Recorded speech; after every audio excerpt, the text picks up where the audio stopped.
અને સર્વ બાજુઓથી તત્વજ્ઞાન,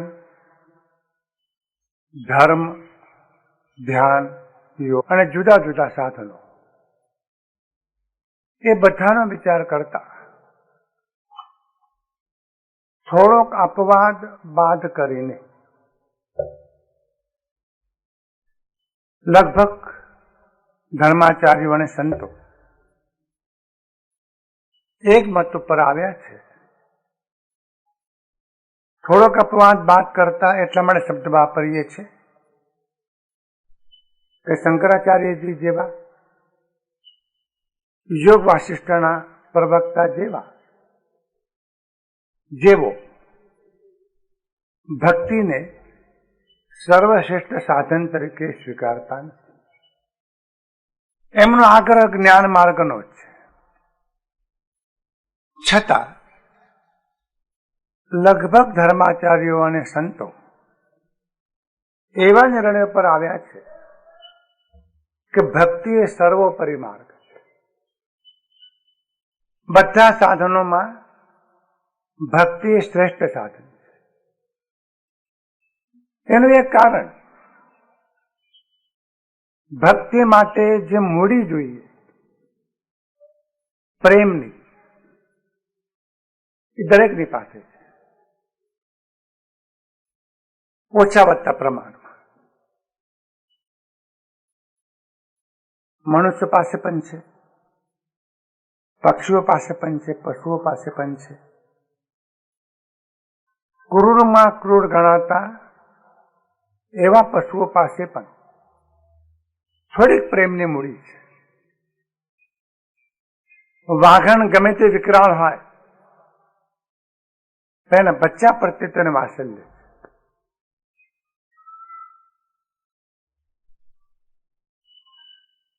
નાગણ ગમે તેવી ઝેરેલી હોય, એના બચ્ચા પ્રત્યેને વાત્સલ્ય.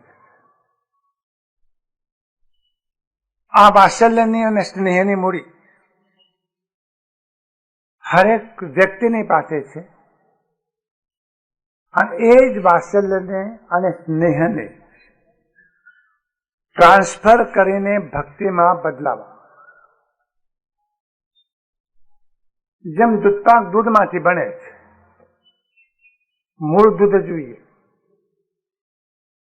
કપડું રૂમાંથી બને છે, મૂળ કપડું જોઈએ. ઘડો માટીમાંથી બને છે, મૂળ માટી જોઈએ. એમ ભક્તિ પ્રેમમાંથી બને છે, મૂળ પ્રેમની મૂડી જોઈએ. અને દરેકની પાસે છે. એ રો મટીરિયલ કાચો માલ, એને રાસાયણિક પ્રક્રિયા દ્વારા ભક્તિમાં પરિવર્તિત કરવાનું છે. એટલે એક વાત સમજી લેજો કે જેના હૃદયમાં લાગણીશીલતા નથી, એ કદી ભક્તિ નહીં કરી શકે. શુષ્ક હૃદયનો માણસ કદી ભક્તિ નહીં કરી શકે. કઠોર દિલનો માણસ કદી ભક્તિ નહીં કરી શકે. ને પોતાની કઠોરતા ઓગાળવી પડે. અહીંયા રામજી લક્ષ્મણજીને એ જ કહે છે કે લક્ષ્મણ, ભગતિ કી સાધન કહું બખાની, સુગમ પંત મોહી પાવહી પાણી, પ્રથમ વિપ્ર ચરણ યતિ પ્રીતિ, નિજ નિજ કર્મ નિરત શ્રુતિ રીતિ.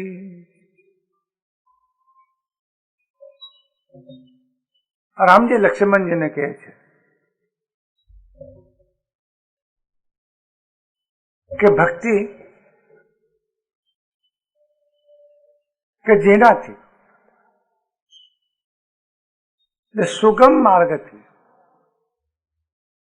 પ્રાણીઓ મને પ્રાપ્ત કરી શકે. અસુગમ માર્ગ છે. તત્વજ્ઞાનની ચર્ચા ઘણી કઠિન છે. વેદાંતોનું પંચીકરણ, અન્નમય કોષ, પ્રાણમય કોષ, મનોમય કોષ, વિજ્ઞાનમય કોષ, આનંદમય કોષ, પૃથ્વીનો આટલો ભાગ, જળનો આટલો ભાગ, તત્વનો આટલો ભાગ, બોલનાર બધું ગૂંચવાડામાં પડી જાય. કઠિન પ્રક્રિયા છે. ધ્યાનની પ્રક્રિયા પણ કઠિન પડે.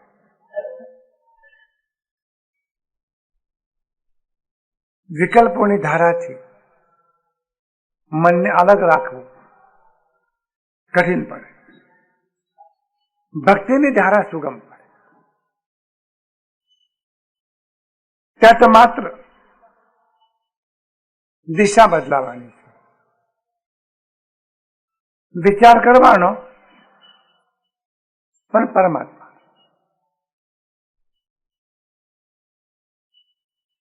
દર્શન કરવાના પણ પરમાત્મા. પાંચે ઇન્દ્રિયો વાપરી શકો અને મન પણ વાપરી શકો. ધ્યાનમાં નિરોધ કરવાની વાત છે અને ભક્તિમાં વિનિયોગ ઉપયોગ કરવાની વાત છે. ધ્યાન માર્ગ કહે છે કે આંખો બંધ કરો ધ્યાન કરવું હોય તો. ભક્તિ માર્ગ કહે છે કે ના, આંખો ખુલ્લી રાખો અને ભગવાનની મૂર્તિને જોયા. રસ પડે એવું છે. ધ્યાન માર્ગ કહે છે કાન બંધ કરો. ભક્તિ માર્ગ કહે છે કે ના, ભગવાનના ગુનાનું વાત સાંભળો ને. ધ્યાન માર્ગ એમ કહે છે કે મૌન, ચૂપ, નહીં બોલવાનું. ભક્તિ માર્ગ એમ કહે છે કે બોલો પણ ભગવાનના ગુનાનું વાત. Positive approach. જ્ઞાન માર્ગમાં વિકલ્પ તોડવાની વાત છે. ધ્યાન માર્ગમાં વિકલ્પનો વિષય બદલાવાની વાત છે. લોભીને ધનના વિકલ્પો આવે, કામીને કામ પાત્રના વિકલ્પો આવે, તો વિકલ્પ ઉભો રાખો પણ ધનનો નહીં, સ્ત્રી કે પુરુષનો નહીં, પરમાત્મા. વિકલ્પ રોકવા માટે બળ વાપરવા કરતા વિકલ્પને એક રસ્તો આપી દો. તો ભક્તિનો અર્થ એ થાય છે. અને એ સુગમ માર્ગ છે.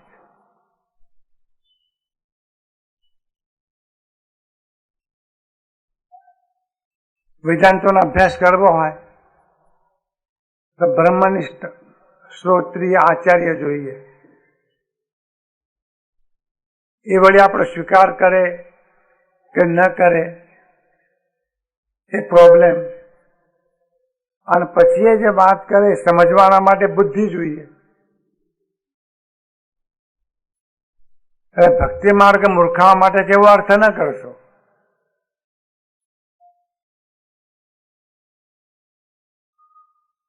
પણ ભક્તિ માર્ગમાં આ સાધનો ઓછા હશે તો ચાલશે.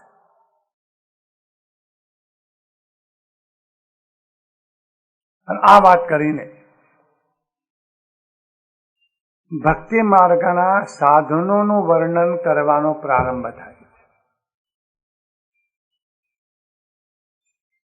અલગ અલગ રીતિએ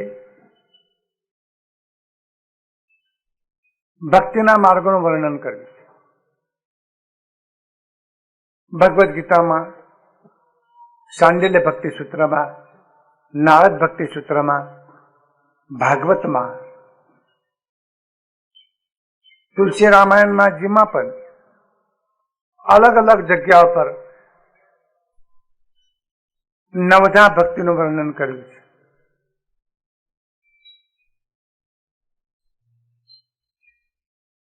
થોડાક શબ્દોનો ફેર સાથે વર્ણન મળતું આવે. પણ અહીંયા તુલસીજી ભક્તિ માર્ગના જે મૌલિક સાધનો છે એનું વર્ણન કરે.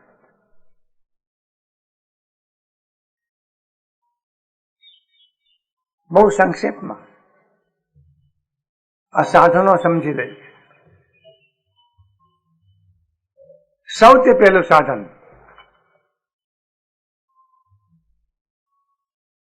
જેને બ્રહ્મનો અનુભવ કર્યો છે, જેને બ્રહ્મ જ્ઞાન થયું છે,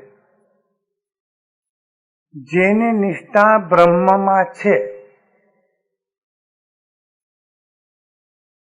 એવો પુરુષ અથવા એવી સ્ત્રી, વ્યક્તિની વાત છે, લિંગવાચક શબ્દ વાપરતા નથી. એવી કોઈ પણ વ્યક્તિ, મૂળમાં શબ્દ વાપર્યો છે વિપ્ર, અને વિપ્ર એટલે બ્રાહ્મણ. ભારતીય સંસ્કૃતિએ બ્રાહ્મણનું સ્વાગત કર્યું છે, બ્રાહ્મણને પ્રતિષ્ઠા આપી છે. વર્ણાનામ બ્રાહ્મણો ગુરુ એવું પણ કહ્યું છે. પણ આ બ્રાહ્મણ શબ્દ જો સમજવામાં ના આવે તો જાતિ પરક થઈ જાય છે. બ્રાહ્મણ જાતિમાં જન્મવાથી જ માત્ર બ્રાહ્મણ બનાતું નથી. મહાભારતમાં કહ્યું છે કે બ્રાહ્મણ કુળમાં જન્મ થયો હોય અને આચરણથી ભ્રષ્ટ હોય તો એના કરતા ચાંડાળ કુળમાં જન્મેલો હોય ને આચરણ શ્રેષ્ઠ હોય તો બ્રાહ્મણ કરતા આ પૂજનીય છે.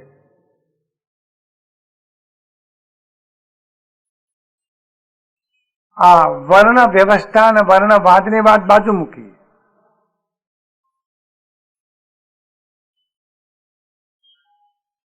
કમ્મણ બંબોનો હોય, કમ્મણ હોય ખત્તીઓ, કમ્મણ વૈસો હોય, કમ્મણ હોય શુદ્ધો. કર્મ એટલે આચરણ. આચરણથી શ્રેષ્ઠ બની શકાય. એટલે માણસની શ્રેષ્ઠતા માટે પ્રમાણ એનું આચરણ. વિપ્ર શબ્દ જયારે વાપર્યો ત્યારે સામે બ્રાહ્મણ છે. પહેલી વાત તો એ કરી કે બ્રહ્મને જે જાણે છે તે બ્રાહ્મણ. આજે બ્રાહ્મણોને પૂછીએ કે બ્રહ્મ કેવો છે, ખબર નહીં શું કહે છે આપણને. બીજી વાત કરી કે બંબચેરી ને બંભણો, જેનું મન કામ વાસનાથી મુક્ત છે એને કહેવાય છે બ્રાહ્મણ. ભગવદ્ ગીતામાં એક શ્લોક છે,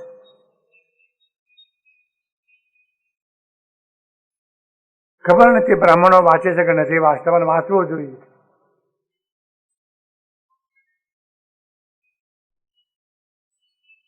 સમો દમો તપ શૌચમ શાંતિર આર્જવમેવ ચ જ્ઞાન વિજ્ઞાન માસ્તિક્યમ બ્રહ્મ કર્મ સ્વભાવજમ. સ્વાભાવિક રીતે બ્રાહ્મણનું આ કર્મ છે.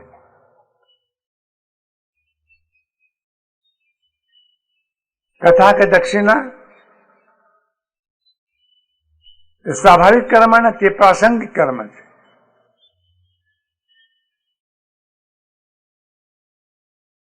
આ એનો સ્વભાવ છે અને આવો સ્વભાવ જેનો હોય એને બ્રાહ્મણ કહેવાય.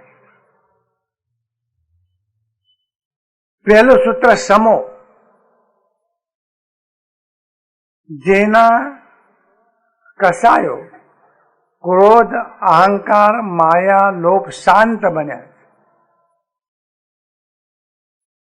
અર્થાત કે જેનામાં ક્ષમા છે, નમ્રતા છે, સરળતા છે, સંતોષ છે. પહેલું લક્ષણ આ બ્રાહ્મણ.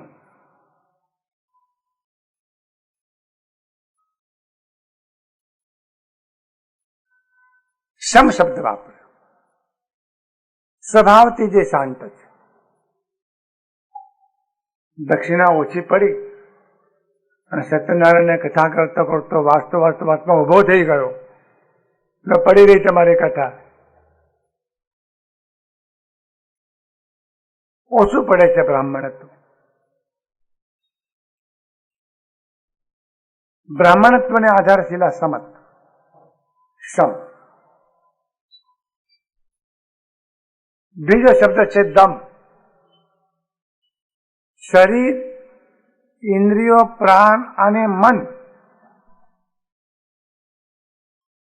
એના પર જેનો પોતાનો સમજણપૂર્વકનો કાબુ છે. અને ભગવદ્ ગીતામાં દમ કહ્યું.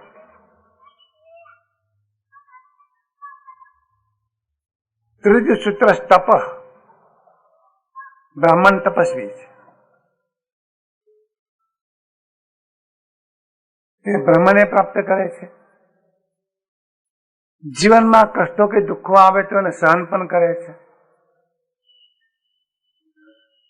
ચોથું લક્ષણ શૌચમ એટલે પવિત્રતા. આ બ્રાહ્મણનું લક્ષણ. અને એક લક્ષણ સ્વતંત્ર મૂક્યું, શાંતિ એટલે ક્ષમા. કોઈ અપરાધ કર્યો હોય તો બ્રાહ્મણ દિલ બહુ મોટું છે, દરિયાઓ છે, ક્ષમા આપી. અને પછી કહ્યું આર્જવ મેવચ. આર્જવ એટલે સરળતા. સમ, દમ, તપ, પવિત્રતા, ક્ષમા અને સરળતા. આ સ્વભાવથી જેનામાં હોય એને કહેવાય છે બ્રાહ્મણ. ભક્તિ માર્ગનું પહેલું સૂત્ર વર્ણવું છે. અને વર્ણવતા એમ કેવું છે કે ચરણ અતિ પ્રીતિ. આવો જે બ્રાહ્મણ છે એના ચરણોમાં અત્યંત પ્રેમ અને ભક્તિ એ ભક્તિનું પહેલું સાધન છે.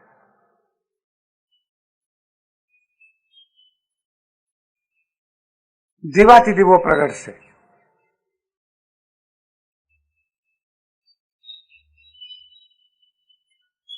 જે કાષ્ટમાં અગ્નિ છે એમાંથી અગ્નિ પ્રગટશે. એમ આવો જે બ્રાહ્મણ. અને છેલ્લા ત્રણ શબ્દો બહુ મહત્વના. જ્ઞાન, વિજ્ઞાન અને આસ્તિકતા. જ્ઞાન શબ્દથી આત્મજ્ઞાન કે બ્રહ્મ જ્ઞાન. વિજ્ઞાન શબ્દથી જુદા જુદા પ્રકારના શાસ્ત્રો. અને આસ્તિક કે શબ્દથી આસ્થા એટલે શ્રદ્ધા.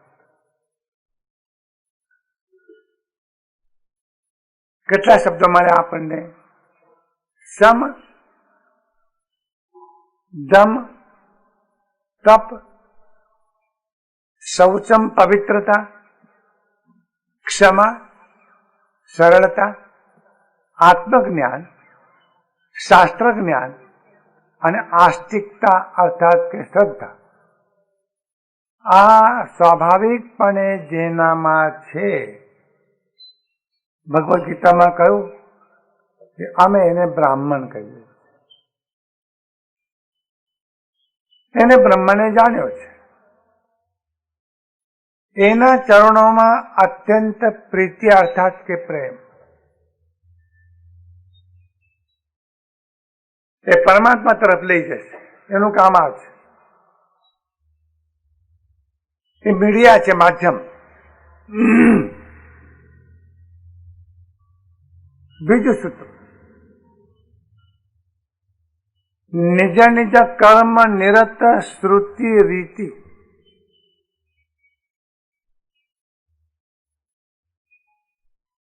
પોતપોતાના પ્રાપ્ત થયેલા જે કર્તવ્ય કર્મો જન્મની સાથે જ હરેક વ્યક્તિને એના કર્તવ્ય કર્મો પ્રાપ્ત થાય છે.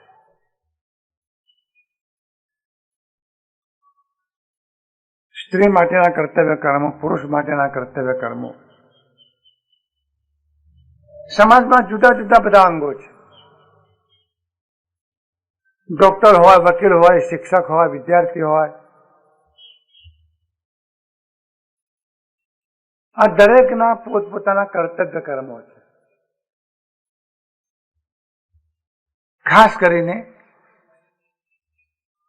પોતાની જે ભૂમિકા છે જીવનની, એ ભૂમિકાને સંબંધમાં પ્રાપ્ત થયેલા જે કર્તવ્ય કર્મો છે એમાં એની અભિરુચિ હોય. બહુ મહત્વની વાત કરવી છે તુલસીદાસજીને. તમારા કર્તવ્ય કર્મો તમે ટાળી નહીં શકો, અને સાથે સાથે જેમ તેમ કરો એ પણ ચાલી નહીં શકે.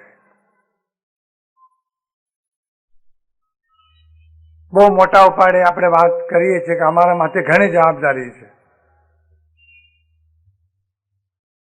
હું બહુ ગંભીર થઈને વાત કરીએ છીએ. શેની જવાબદારી?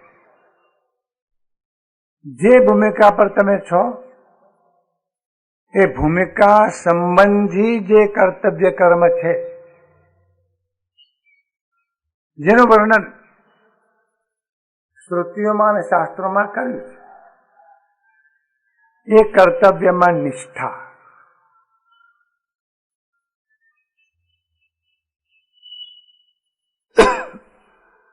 આ ભક્તિ છે અને મોટી સાધના છે.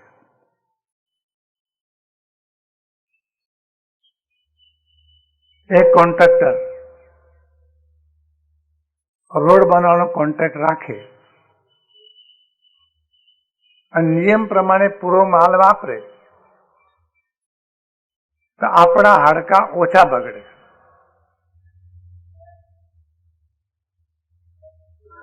પણ એ જો ન વાપરે તો ઓર્થોપેડિક સર્જનને સારો લાભ મળે.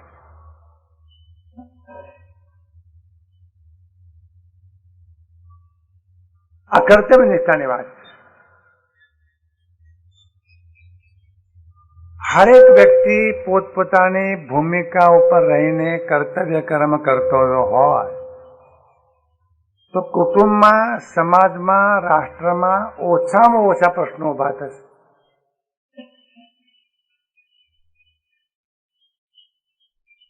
અત્યારે એક જ કર્તવ્ય કર્મ છે કે પગાર વધાર. 5મો પંચ બેઠો હોય, 6ઠું બેહાડો. એક દિવસ તો એવો આવશે કે સમગ્ર હિન્દુસ્તાનને જેટલી આવક હશે એ બધી પગારો આપવામાં જ જશે અને આપણે બધાએ હાથ જોડીને બેસી રહેવાનું, રામ રામ કરવાનું.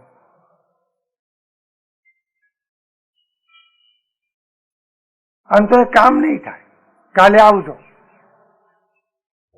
પાટણથી સવારે 5 વાગે બસ પકડીને અને હેન્ડલ પકડીને માણસ ઉભો ગાંધીનગર ગયો હોય અને ઓલો સાહેબ ટેબલ ઉપર પગ લાંબા કરીને પડ્યો હોય અને જેને કે સાહેબ આ કાલે આવજો, પણ તને ભાન છે આ ક્યાંથી આવ્યો?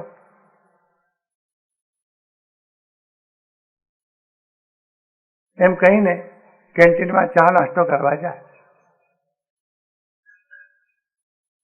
બીજી વખત તમે કહો તો પછી એમ કે ચા પાણીનું શું લ્યો.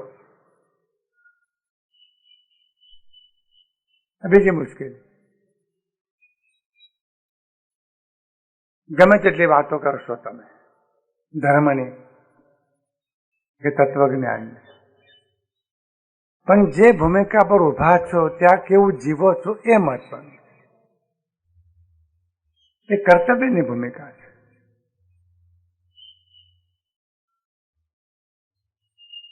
મંદિરમાં ઓછા ગયા હશો, કદાચ ચાલશે, પણ તમારું કર્તવ્ય બરાબર અદા નહીં કરો તો નહીં ચાલે. તુલસીજીએ એને ભક્તિ કહી. સ્વે સ્વે કર્મની અભિરત સિદ્ધિમ વિંદંતી માનવ. પોતપોતાને પ્રાપ્ત થયેલું કર્મ શ્રેષ્ઠ રીતે કરવું એ પરમાત્માની સૌથી શ્રેષ્ઠ પૂજા છે.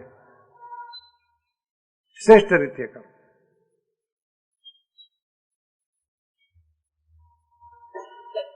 એક સંધાવાળો રેલવે ખાતામાં જાગૃતિપૂર્વક પોતાનું કામ જો કરે, કદાચ એક્સિડન્ટ ના પણ થાય.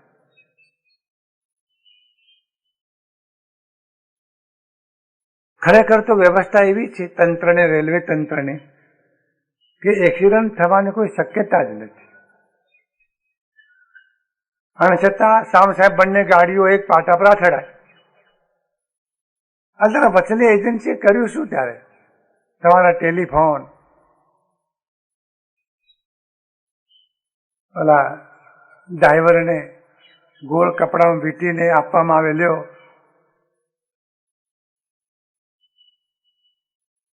સિગ્નલ લાઈન, તો એ એક્સિડન્ટ. હમણાં અમદાવાદના એરોડ્રોમ પર એક વિમાન આવ્યું મુંબઈથી, અને નીચે ઉતર્યા છે પાછું મુંબઈ ગયું. પાયલોટને પૂછ્યું આમ કેમ કર્યું? તો 1 કિલોમીટર રસ્તામાં ખાડા ટેકરા હતા, વિમાન કેવી રીતે ઉતારવું? મેં જોયું માટે ન ઉતાર્યું. હવે 1 કિલોમીટર રસ્તા પર ખાડા ટેકરા હોય, વિમાની ખાતાના અધિકારીઓ અને સાહેબોએ નહીં જોયું હોય, પણ નહીં જોયું. છાપાવાળાએ લખ્યું કે મોટો એક્સિડન્ટમાંથી લોકો બચી ગયા. આવા અધિકારીઓ પાછા મંદિરમાં જતા હશે અને હરિદ્વાર પણ જતા હશે. આ લોકો પણ કહેતા અમારા સાહેબ તો બહુ ભક્તિવાળા છે, દર્શન કર્યા છે, ઓફિસમાં આવતા નથી. પણ ઓફિસમાં આવીને શું કરે છે તો જુઓ.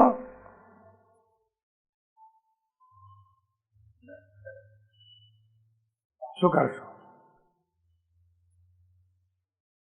આ વ્યવસ્થા માનવ સર્જિત છે. માનવ જાગૃત જોતા આટલી બધી આ વ્યવસ્થા ન થાય.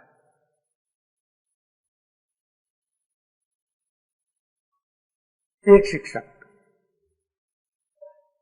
નિષ્ઠાપૂર્વક 11 થી 5 અને પોતાને મળેલો વિષય અને પોતાને મળેલા વિદ્યાર્થીઓ, એ વિદ્યાર્થીઓને પરમાત્મા માનીને પૂરી તૈયારી સાથે વિષયનું શિક્ષણ જો આપે તો મોટી ભક્તિ કરી એમ કહેવાય. આ તો એમ કહે છે તું ઘરે આવજે ટ્યુશનમાં તો જ પાસ થઈશ, ને તો પાસ નહીં થાય. કઈ કારણ ખરું?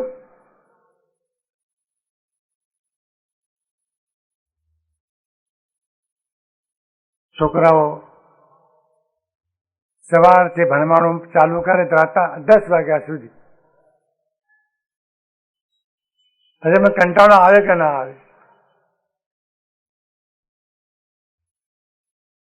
તુલસીજી એમ કહે છે કે નિજ નિજ કર્મ પ્રીતિ.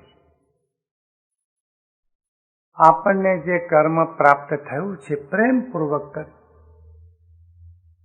નિષ્ઠાપૂર્વક કરી, ભક્તિપૂર્વક કરી. કર્મ એ પૂજા.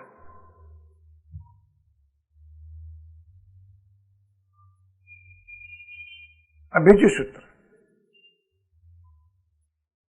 ત્રીજું સાધન, यही कर फल पुण्य विषय विरागा, तब मम धर्म उपज अनुरागा. ત્રીજી વાત એ કરવી છે કે વિષયોમાં આ બંને સાધનોથી વૈરાગ્ય થાય છે, સત્સંગથી વૈરાગ્ય થાય છે, સત્કર્મથી વૈરાગ્ય થાય છે. અને વૈરાગ્ય જો થાય તો પરમાત્માના ચરણોમાં પ્રેમ પ્રગટ થાય. સીધો પ્રેમ નહીં થાય. આંતરડામાંથી મળ દૂર થાય તો ભૂખ લાગશે, એમ વિષયોમાંથી આકર્ષણ છૂટી જશે તો વૈરાગ્ય થશે. અને વૈરાગ થાય તો ભગવાનના ચરણોમાં પ્રેમ થાય.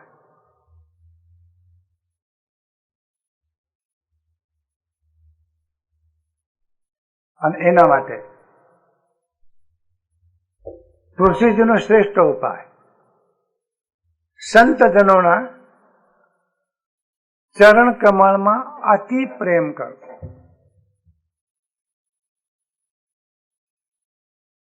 સંત વચલી કડી છે. જીવાત્મા અને પરમાત્માની વચલી કડી સંત. એ પરમાત્મા સાથે જોડાયેલા છે અને જીવાત્માને પરમાત્મા સાથે જોડવાનું કામ કરે. વચલી કડી.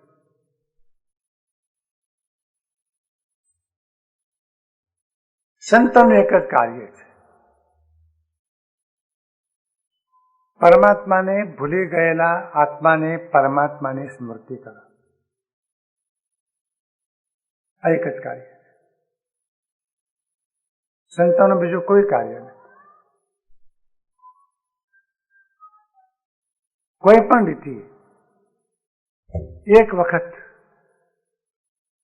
એને પરમાત્માનું સ્મરણ થઈ જાય.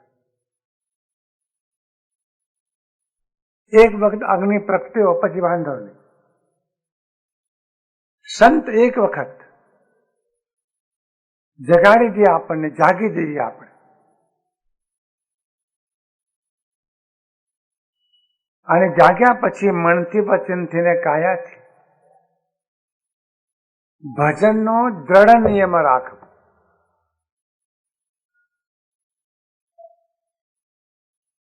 જેમ ભોજનનો દ્રઢ નિયમ છે. ઘણા લોકો એમ કહેતા હોય છે કે આપણને તો 11 વાગે જમવાનું તૈયાર જોઈએ, તો મોડું થતા આપણું મગજ છચકે.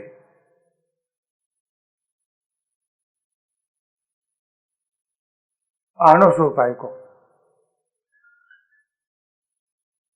એવું કોઈ દિવસ કહ્યું કે ભજન નિયમિત ન થાય તો મને બહુ લાગી આવે છે, દુઃખ થાય છે, રોવું આવી જાય છે?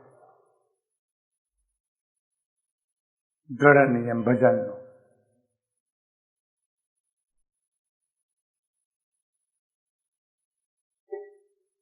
અને છેલ્લી વાત, માતા પિતા, શિક્ષક, વડીલ, ગુરુ, વૃદ્ધ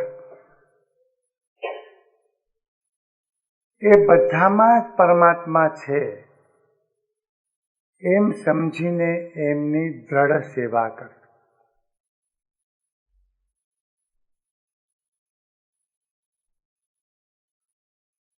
અહીંયા તો એમ કહું કે આ બધામાં પરમાત્માને જોવા.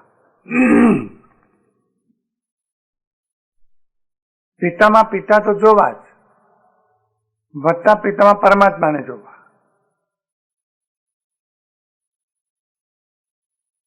બહુ આનંદ આવશે આવું જોશો તો. ઘરમાં વૃદ્ધોને માનસિક વિષાદ નહીં રહે. આ ભક્તિનો ઉપાય છે. તમારી આજુબાજુમાં જે લોકો છે જેના માટે તમે વ્યવહારિક દ્રષ્ટિએ જવાબદાર છો, એમને તમે સાતા આપો, શાંતિ આપો. ઘણી વખત છોકરાઓ કહેતા હોય છે આ લોકોનો સ્વભાવ જ એવો છે અડોસાઓનો, લોહી પી જાય. અમે તો વૃદ્ધોને પણ કહીએ કે તમે પણ થોડું સમજીને રહો તો સારું. તમે ઘરમાં આળખામાં ન થાવ. આ બધું શીખવું પડશે કે વૃદ્ધ થયા પછી ઘરમાં રહેવું જ પડે. આંખો સારી હોય ને કાન સારા હોય તો જે કંઈ થાય જોવો અને જે કંઈ બોલે એ સાંભળો. એટલે વચમાં કૂદી પડ્યા વગર ના રહો, એટલે બાજુ ખસેડવા પડે.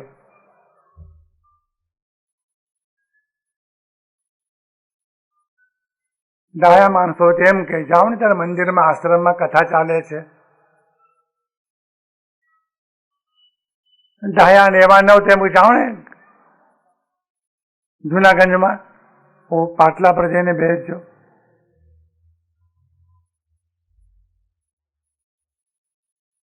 વૃદ્ધે પણ સમજવું પડે. અમે તો કહીએ છીએ કે વૃદ્ધમાં પરમાત્માને જુઓ એમ કહીએ છીએ, પણ કમસે કમ પરમાત્મા ન દેખાય પણ સારો માણસ દેખાય એવું તો કરો.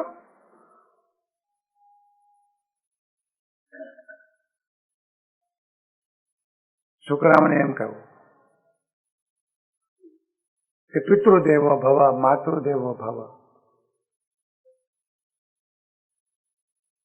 આ ભક્તિના સ્થૂળ સાધનો છે. થોડાક સૂત્રો બાકી છે, આવતા રવિવારે વિચારીશું.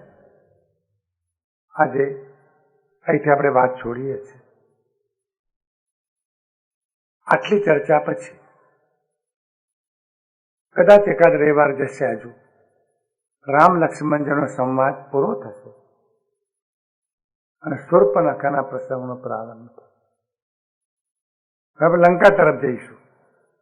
અત્યારે પંચવટીમાં છીએ, નાસિક પાસે.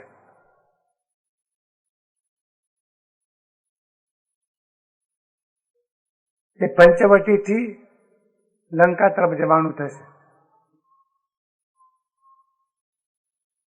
અને તેવડું આપવા માટે શૂર્પણખાજી આવવાના છે. આવો તમે લંકામાં. અને રાવણ કોળનો ખાત્મો બોલાઈ જશે.